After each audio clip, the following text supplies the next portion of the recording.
आशा करता हूं आप सब बहुत अच्छे होंगे। मेरा नाम है सिद्धांत अग्निहोत्री। स्टडी ग्लोस पे आपका बहुत बहुत स्वागत है। दोस्तों आज हम बेसिक टर्म्स ऑफ फिजिक्स को देखेंगे। इससे पहले फिजिक्स के 2 लेक्चर हो गए हैं। फिजिक्स के सेशन से स्टार्ट है दोस्तों। मैं यही मान के चल रहा हूं कि जितने भी स्टूडेंट्स मुझसे जुड़ रहे हैं उनको फिजिक्स की बिल्कुल नॉलेज नहीं है। मुझे पता है आपको बहुत नॉलेज है, लेकिन बहुत लोग ऐसे हैं जिनका साइंस का बैकग्राउंड नहीं है। तो मैं यही मान के चल रहा हूं, तो उसी हिसाब से मैं फिजिक्स पढ़ाऊंगा। तो आज हम कुछ बेसिक टर्म्स को देखेंगे। इससे पहले 2 लेक्चर ऑलरेडी हो गए हैं, व्हाट इज फिजिक्स और यूनिट्स एंड डायमेंशंस, वो हमने देखी थी। डायमेंशंस नहीं, units of measurement, dimensions, force, relative velocity, वो सब मैं अगले पार्ट में कवर करूंगा। दोस्तों बहुत ही जल्द हमारी वेबसाइट studyglows.com पे परहैप्स शायद 1-2 हफ्ते में ही पीडीएफ जो है वहां पे अपलोड होने लगेगी, आप वहां से कलेक्ट कर सकते हैं। तो दोस्तों ऐसा है कि कुछ टर्म्स है फिजिक्स में, अगर आप इन चीजों को नहीं समझेंगे तो आप फिजिक्स को कभी समझ नहीं पाएंगे। वैसे तो मैं बताना चाहता हूं कि फिजिक्स साइंस पूरी इंटर रिलेटेड है। फिजिक्स और केमिस्ट्री इंटर रिलेटेड है। मैथ्स के बिना फिजिक्स नहीं सॉल्व कर सकते। वैसे मैथ्स इतनी ज्यादा इंपॉर्टेंट है कि अगर यूनिवर्स को समझना है तो 2 ही लैंग्वेज है, या तो मैथ्स से समझो या फिर म्यूजिक से समझो। तो मैथ्स बहुत इंपॉर्टेंट है, तो मैथ्स के बिना फिजिक्स समझना मुश्किल है। हालांकि यहां पे कोई मैं बहुत बड़े बड़े न्यूमेरिकल्स अभी तो फिलहाल नहीं सॉल्व कराऊंगा, तो फिलहाल कोई ऐसी दिक्कत नहीं है, हम मैथ्स के बिना भी काम चला सकते हैं और जहां मुझे लगेगा मैथ्स समझानी है तो मैं समझा दूंगा। तो दोस्तों सबसे पहले देखते हैं डिस्टेंस और डिस्प्लेसमेंट में क्या फर्क है। बहुत ही आसानी से समझाता हूं दोस्तों। अक्सर लोग समझते हैं कि ये दोनों एक ही चीज है। डिस्टेंस क्या होता है? कितना ग्राउंड किसी ऑब्जेक्ट ने कवर किया है मोशन में। मोशन क्या होता है वो मैं बताऊंगा, सब बताऊंगा, लेकिन अभी हम थोड़ा सा टर्म समझते हैं पहले। डिस्टेंस क्या है? कितना ग्राउंड कवर किया है किसी भी ऑब्जेक्ट में। इसको मैं एक एग्जांपल के तौर से समझाता हूं। और डिस्प्लेसमेंट क्या है? डिस्प्लेसमेंट भी लगे हाथ तो देख लेते हैं, आपकी ओवरऑल चेंज इन पोजीशन। चलिए एग्जांपल से समझते हैं। मान लीजिए आप घर में बैठे हुए हैं, पढ़ रहे हैं, पढ़ाई कर रहे हैं, ठीक है। आपके घर में दरवाजा तो होगा ही, ऐसा हो ही नहीं सकता किसी के घर में दरवाजा हो। आपके चेयर जहां पे आप बैठे हुए हैं और दरवाजे की ये जो डिस्टेंस है ये कितनी है? 2 मीटर। अब भैया शाम के 5 बजे बेल बजी, टिंग टोंग, आपके पिताजी आ गए, तो आप दरवाजा खोलने गए। आप खोलेंगे दरवाजा, ऐसा तो है नहीं कि नहीं खोलेंगे। तो आपने कितनी यहां से लेकर डिस्टेंस ट्रेवल की? 2 मीटर। ठीक है, समझ में आ रहा है, कोई प्रॉब्लम नहीं है। पिताजी अंदर आ गए, आप वापस अपनी इनिशियल पोजीशन पे आ गए। वापस आपने कितना ट्रैवल किया? 2 मीटर। तो टोटल डिस्टेंस कितनी हो गई? Distance is equal to 2 metre plus 2 metre is equal to 4 metre. कोई प्रॉब्लम नहीं है। डिस्प्लेसमेंट कितनी हुई? आप अपनी इनिशियल पोजीशन पे बैठे थे, फाइनल पोजीशन पे गए, वापस आप फाइनल पोजीशन पे आ गए, तो क्या आपकी पोजीशन चेंज हुई? आप यहां तो आए नहीं, यहां तो आए नहीं, आप तो वापस अपनी पोजीशन पे आ गए, तो बिल्कुल भी नहीं चेंज हुई। तो ये और ये एक दूसरे को कैंसिल कर देगा, यानी कि डिस्प्लेसमेंट क्या हुआ? 0। आप देख सकते हैं ना, डिस्टेंस 4 मीटर, डिस्प्लेसमेंट 0। ये बेसिक डिफरेंस है दोस्तों। डिस्टेंस और डिस्प्लेसमेंट में सेम चीज नहीं है। डिस्टेंस कितना ज्यादा कवर किया है और डिस्प्लेसमेंट पोजीशन में कितना चेंज आया है, हम इस तरह से देखते हैं। दूसरी चीज दोस्तों, दूसरा important, distance scalar quantity. Scalar quantity, vector quantity में अगले पार्ट में बहुत ही अच्छे से समझाऊंगा। फिलहाल हम देख लेते हैं क्या होती है स्केलर क्वांटिटी। स्केलर क्वांटिटी वो होती है जिनका मैग्नीट्यूड होता है, डायरेक्शन नहीं होता। जैसे कि आप पतंग उड़ाते हैं ना, उसका मैग्नीट्यूड है, डायरेक्शन नहीं है, वो कभी इधर जा सकती है, कभी उधर जा सकती है। तो डिस्टेंस एक स्केलर क्वांटिटी है, इनका डायरेक्शन नहीं होता है। डिस्प्लेसमेंट का एक प्रॉपर डायरेक्शन होता है, क्योंकि यहां पे पोजीशन की बात है। यहां पे हम इनिशियल पोजीशन और फाइनल पोजीशन को कंसिडर कर रहे हैं। आपको पता है क्या पोजीशंस है, आई होप आप समझ रहे होंगे। तो इसका सबसे बेस्ट एग्जांपल दोस्तों ट्रेन है। ट्रेन का एक मैग्नीट्यूड भी तो है, मैग्नीट्यूड तो होता ही है वैसे सबका, और उसका एक पर्टिकुलर डायरेक्शन भी है। समझ रहे ना आप, वो एक पर्टिकुलर डायरेक्शन में चलेगी, जो हमारा अर्थ मोशन कर रहा है। ठीक है, आपको पता ही ना, सारे प्लैनेट जो है एक ऑर्बिट में सन के अराउंड रिवॉल्व कर रहे हैं, तो वो भी वेक्टर हो गया। एक एग्जांपल बता रहा हूं दोस्तों, अभी क्वांटिटीज पे मैं आऊंगा, वो अगले पार्ट में देखेंगे। वेक्टर स्केलर पूरा समझेंगे, कौन कौन सी स्केलर है, कौन कौन सी वेक्टर है। तो ये डिस्प्लेसमेंट और डिस्टेंस में बेसिक फर्क हो गया। ज्यादा इसमें नहीं जाऊंगा और जाने की कोई जरूरत भी नहीं है, क्योंकि बहुत बेसिक चीज है, पता है। अच्छा, एक चीज बस बताना चाहता हूं मैं। एसआई यूनिट की हमने पिछली बार बात की थी। International system of unit, distance और डिस्प्लेसमेंट क्या है भैया? लेंथ कवर हो रही है ना, लेंथ और ब्रेथ कवर हो रही है। तो लेंथ यानी कि डिस्टेंस की एसआई यूनिट क्या होगी? मीटर। वैसे बता दूं, फंडामेंटल यूनिट्स डायमेंशनल एनालिसिस जब भी हम करते हैं तो मास, लेंथ और टाइम, ये तीन ही यूनिट है जो सबसे ज्यादा इंपॉर्टेंट है। 7 एसआई यूनिट थे ना? चलो भैया कमेंट बॉक्स में बता दो, पिछली बार बताया था, रिवीजन हो जाएगा। अब बात करते हैं हम एक और बहुत ही ज्यादा इंपॉर्टेंट टर्म्स की, वेलोसिटी एंड स्पीड। दोनों सेम नहीं है। स्पीड क्या होता है? Distance upon time. I am really sorry, मैंने यहां पे डिस्प्लेसमेंट लिख दिया, आप इसको काट के डिस्टेंस कर लीजिएगा, वो लिखने में गलती हो गई, I am really sorry. Distance covered per unit time, distance मैंने बता दिया है, टाइम से डिवाइड कर दीजिए। वेलोसिटी पे मैं थोड़ा सा 2-3 मिनट लूंगा। वेलोसिटी क्या है? Displacement upon time. तो वेलोसिटी जो है वो डिस्प्लेसमेंट अपॉन टाइम। यूनिट की बात करें दोस्तों, डिस्प्लेसमेंट का यूनिट क्या होता है? मीटर। टाइम का सेकंड, मिनट, आर कुछ भी हो सकता है। डिस्प्लेसमेंट का भी सेंटीमीटर, मीटर, नैनोमीटर, मिलीमीटर कुछ भी हो सकता है, वो डिपेंड करता है। वैसे नैनोमीटर तो नहीं होगा, नैनोमीटर तो 10⁻⁻10 होता है, तो वो तो खैर हम जब एटॉमिक लेवल की बात करते हैं तब करते हैं, नैनोमीटर नहीं, मिलीमीटर, मीटर, सेंटीमीटर, ठीक है। तो अब दोस्तों ऐसा है कि अगर वेलोसिटी की बात करें तो यहां पे वेलोसिटी का एक डायरेक्शन होता है, हमने बताया था ना अभी, क्योंकि डिस्प्लेसमेंट का एक डायरेक्शन है। डिस्प्लेसमेंट एक वेक्टर क्वांटिटी है और डिस्टेंस एक स्केलर क्वांटिटी है। तो वेलोसिटी का एक, तो ये चीज है, ठीक है। तो वेलोसिटी और स्पीड में ये बेसिक डिफरेंस होता है। तो velocity is equal to displacement upon time, और डिस्प्लेसमेंट में पूरा समझा चुका हूं। बस एक चीज और बताना चाहूंगा दोस्तों क्विकली। दोस्तों क्या है कि हर चीज हम ग्राफ पे प्लॉट कर सकते हैं। अगर हम वेलोसिटी का ग्राफ बनाते हैं तो क्या होगा? यहां पे आएगा डिस्प्लेसमेंट, यहां पे आएगा टाइम। अब दोस्तों ऐसा है ना कि अगर हम वेलोसिटी को देखें तो डिस्प्लेसमेंट अपॉन टाइम तो ठीक है, हमने ग्राफ पे भी प्लॉट कर दिया, लेकिन इन ग्राफ्स को मेजर कैसे किया जाता है मैं बताना चाहता हूं। ट्रिग्नोमेट्री का नाम सुना होगा, मैं बहुत ज्यादा उसमें नहीं जाऊंगा क्योंकि उस पर ही फिर सेपरेट लेक्चर हो जाएगा। ट्रिग्नोमेट्री बहुत ज्यादा इंपॉर्टेंट है, फिजिक्स के लिए तो वरदान है। कुछ चीजें फिजिक्स के लिए वरदान है, ट्रिग्नोमेट्री हो गई, कैलकुलस मतलब इंटीग्रेशन डिफरेंशिएशन। ट्रिग्नोमेट्री क्या कहती है? ट्रिग्नोमेट्री ये कहती है कि भैया एक ट्रायंगल है, राइट एंगल ट्रायंगल, ठीक है, कोई दिक्कत नहीं है, ये एंगल है थीटा, ठीक है, इसको एबीसी ले लेते हैं, ठीक है, एबीसी, या अरे उल्टा लिख दिया, एबीसी, ठीक है, कैसे भी लिख दीजिए, ठीक है। तो अब ये जो एंगल है इसके सामने वाला परपेंडिकुलर होता है, ठीक है। अगर मैंने यहां पे थीटा बना दिया तो इसके सामने वाला परपेंडिकुलर होगा, ठीक है। फिलहाल हमने यहां पे थीटा बनाया क्योंकि आमतौर पर हम यही लेते हैं। ये क्या हो गया आपका? परपेंडिकुलर। ये क्या हो गया आपका? बेस। ये क्या हो गया आपका? हाइपोटेन्यूज। हाइपोटेन्यूज कभी चेंज नहीं होता। फिर पाइथागोरस थ्योरम क्या कहती है? h² = p² + b²। इन्हीं तीनों के रेशियो को हम ट्रिग्नोमेट्रिक रेशियोज कहते हैं, और वो 3 तरीके के होते हैं। वैसे तो 6 हैं, लेकिन जो फंडामेंटल है वो 3 है, साइन, कॉस, टैन। सबसे इंपॉर्टेंट है टैन। याद रखिएगा दोस्तों, कभी भी हम रिजल्टेंट निकालते हैं, आप कोई भी एक्सपेरिमेंट कर रहे हैं, हर चीज ग्राफ पे प्लॉट की जा सकती है, हर किसी का सोल्यूशन ग्राफ पे निकाला जाता है। बड़ी बड़ी जब साइंटिफिक कैलकुलेशन होती है तो ग्राफ ही तो देखते हैं ना कि किसका नेचर किस तरीके से बदल रहा है। तो कभी भी रिजल्टेंट निकालते हैं तो वो हम टैंजेंट ड्रॉ करके निकालते हैं, मतलब टैन एंगल को देखते हैं। टैंजेंट मतलब क्या हुआ? Perpendicular upon base. रुक जाइए, बड़ा ही ज्यादा गंदा हो गया, मैं साफ कर देता हूं। अब बिल्कुल ठीक है, फिर से बना लेते हैं। तो भैया क्या था? ये था, हमने बनाया था, ये x था, ये t था, ये टैंजेंट था।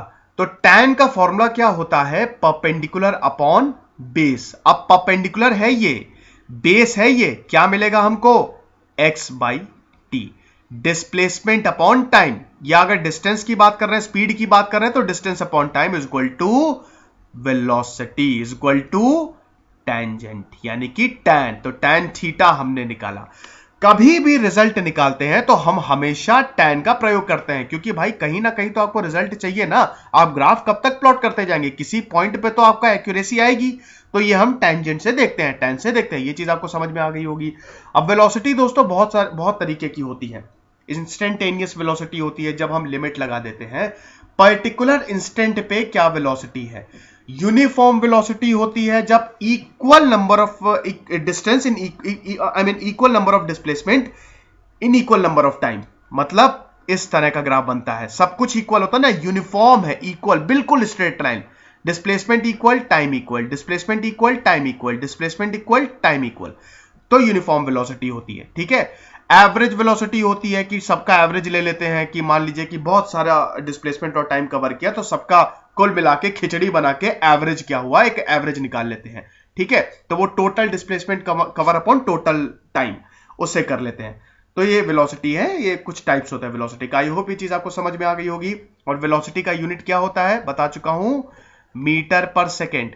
मीटर, अब ये यूनिट चेंज हो सकते हैं एमकेएस सीजीएस में जैसे ही आप करेंगे। ठीक है, तो चलिए आगे बढ़ते हैं।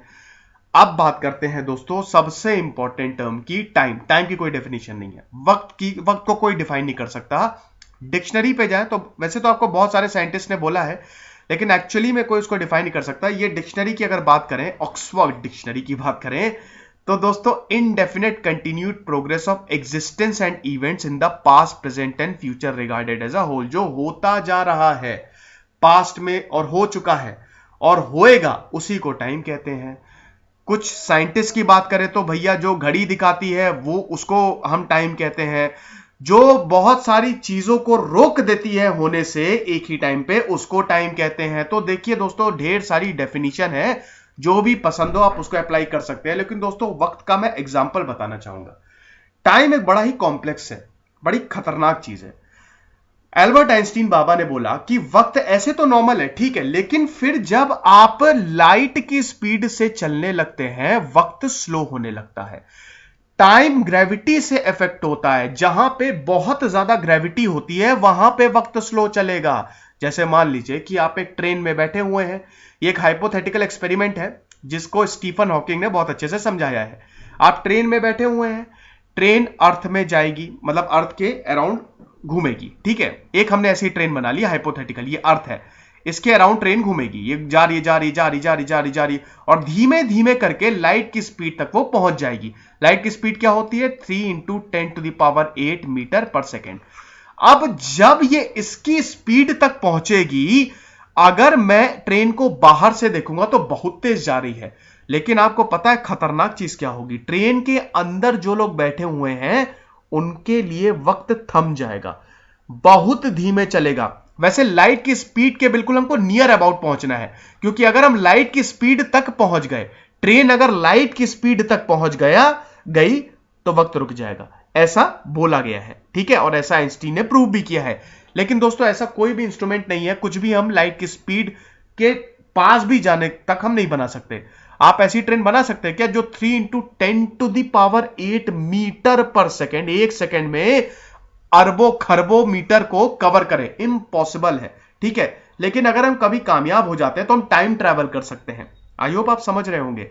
जो ट्रेन के अंदर बैठे होंगे उनके लिए वक्त बहुत धीमे चलेगा। मतलब अगर वो ट्रेन 1 घंटा धरती का कवर करती है और उसमें कोई इंसान बाहर निकलता है, तो मान लीजिए वो 2010 में बैठा, तो जब वो बाहर निकलेगा 1 घंटे बाद 2020 आ जाएगा। 10 साल बाद, अभी 10 ईयर चैलेंज बहुत चला भी है, तो 10 साल बाद 10 साल बीत जाएंगे। 10 साल ये कैलकुलेशन के हिसाब से होता है, 10 साल बीतेंगे, 7 साल बीतेंगे, वो आइंस्टीन ने एक पूरी इक्वेशन दी थी। ठीक है, मोटे मोटे तौर पे बता रहा हूं। तो ये चीज है। तो भैया वक्त जो है ना बहुत ही खतरनाक चीज है, और वक्त जो है बदलता रहता है। ग्रेविटी से वक्त इफेक्ट होता है, ठीक है, जहां पे बहुत ज्यादा ग्रेविटी होती है उससे वक्त इफेक्ट होता है। मास से बहुत इफेक्ट होता है, ठीक है, क्योंकि मास तो ग्रेविटी में सबसे ज्यादा रोल किसी का प्ले होता है, तो मास होता है।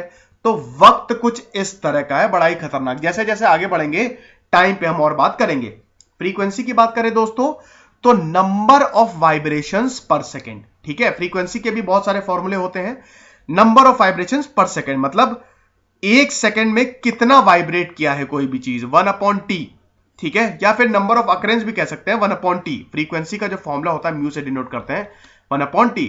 अब दोस्तों पार्टिकल की भी फ्रीक्वेंसी होती है, पार्टिकल की भी फ्रीक्वेंसी होती है, हर किसी की फ्रीक्वेंसी होती है। फ्रीक्वेंसी अगर क्वांटम फिजिक्स में बात करें तो फ्रीक्वेंसी और एनर्जी लगभग सेम ही चीज है। जब तक भैया फ्रीक्वेंसी नहीं होगी तब तक एनर्जी हमको नहीं मिलेगी, क्योंकि जब तक पार्टिकल वाइब्रेट नहीं करेगा तब तक हमको कहां एनर्जी मिलेगी। ठीक है, तो ये चीज है। तो फ्रीक्वेंसी के भी बहुत सारे फॉर्मूले होते हैं दोस्तों। एंगुलर फ्रीक्वेंसी ओमेगा, ओमेगा का फॉर्मूला 2π/t होता है। ठीक है, तो ये चीज है। अब अगर मान लीजिए कि क्वांटम फिजिक्स की बात करें, ठीक है, तो उस वहां पे भी पार्टिकल की भी एनर्जी, पार्टिकल की भी फ्रीक्वेंसी होती है जो v equal to mu lambda से दिया हुआ है। म्यू फ्रीक्वेंसी होती है तो mu equal to v by lambda, और ये वेलोसिटी ऑफ लाइट होती है। खैर इसको अभी हम बाद में समझेंगे।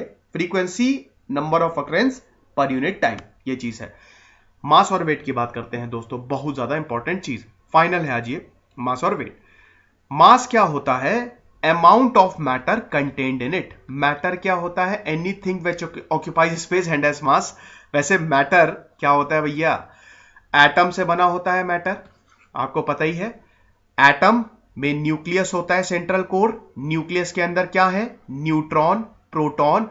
न्यूक्लियस के अराउंड ऑर्बिटल है, और ये क्या है? इलेक्ट्रॉन। इलेक्ट्रॉन इन ऑर्बिट्स में लगातार रिवॉल्व कर रहे हैं, और ये एनर्जी लेवल्स पे डिफरेंट डिफरेंट एनर्जी लेवल्स होते हैं, ठीक है, जिसमें इलेक्ट्रॉन्स हैं, जिसकी वजह से हमको एनर्जी मिल रही है, जिसकी वजह से मैटर बन रहा है, और मैटर की वजह से मास है।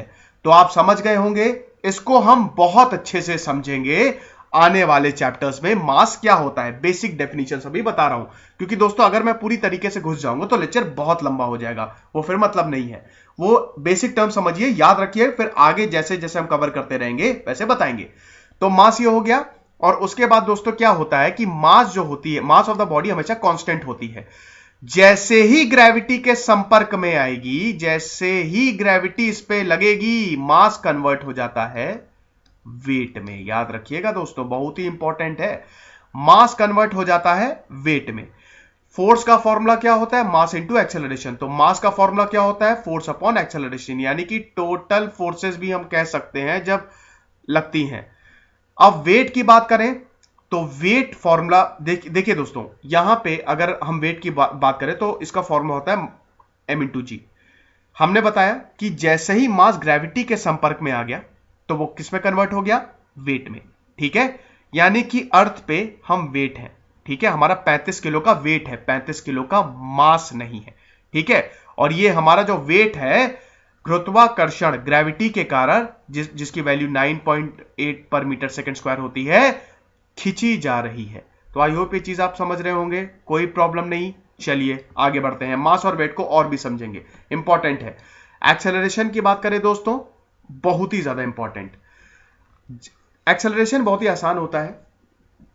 आप अपनी गाड़ी चलाते हैं, उसको एक्सेलरेट करते हैं, क्या होता है? आपकी वेलोसिटी बढ़ती है भैया। वेलोसिटी बढ़ती है कि नहीं? किसके रिस्पेक्ट में बढ़ती है? टाइम के रिस्पेक्ट में बढ़ती है। तो एक्सेलरेशन क्या होता है? Velocity upon time is equal to acceleration. अभी जब मैं डिफरेंशिएशन पढ़ाऊंगा अभी 2-3 दिन बाद, तब आपको बताऊंगा कितना जबरदस्त रिलेशन आता है।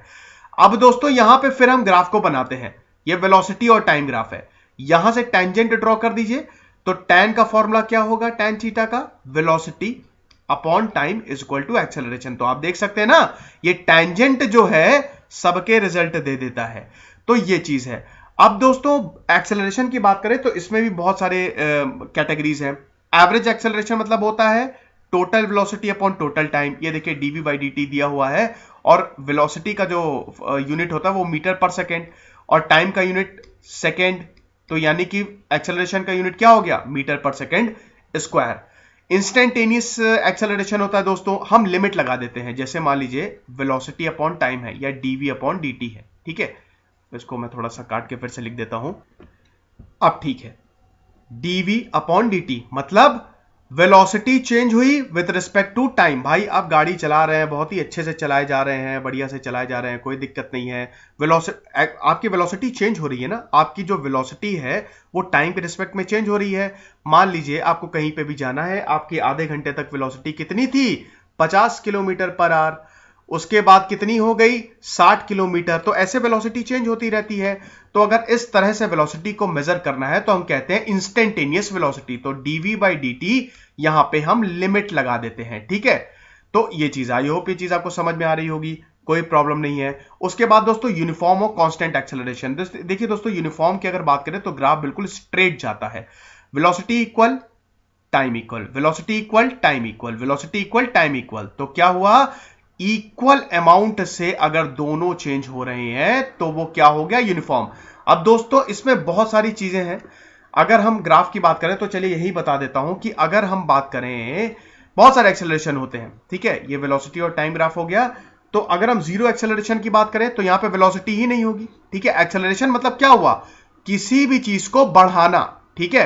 कोई चीज बढ़ रही है, एक्सेलरेट हो रही है। अब वो एक्सेलरेट क्यों हो रही है, क्योंकि उसकी वेलोसिटी है, तभी तो वो एक्सेलरेट हो रही है। और अगर टाइम के रिस्पेक्ट में देखें, उसको टाइम से डिवाइड कर रहे तो हमको एक्सेलरेशन मिल जाता है। जीरो एक्सेलरेशन का ग्राफ ये हो गया, ठीक है। जीरो एक्सेलरेशन लिख देता हूं।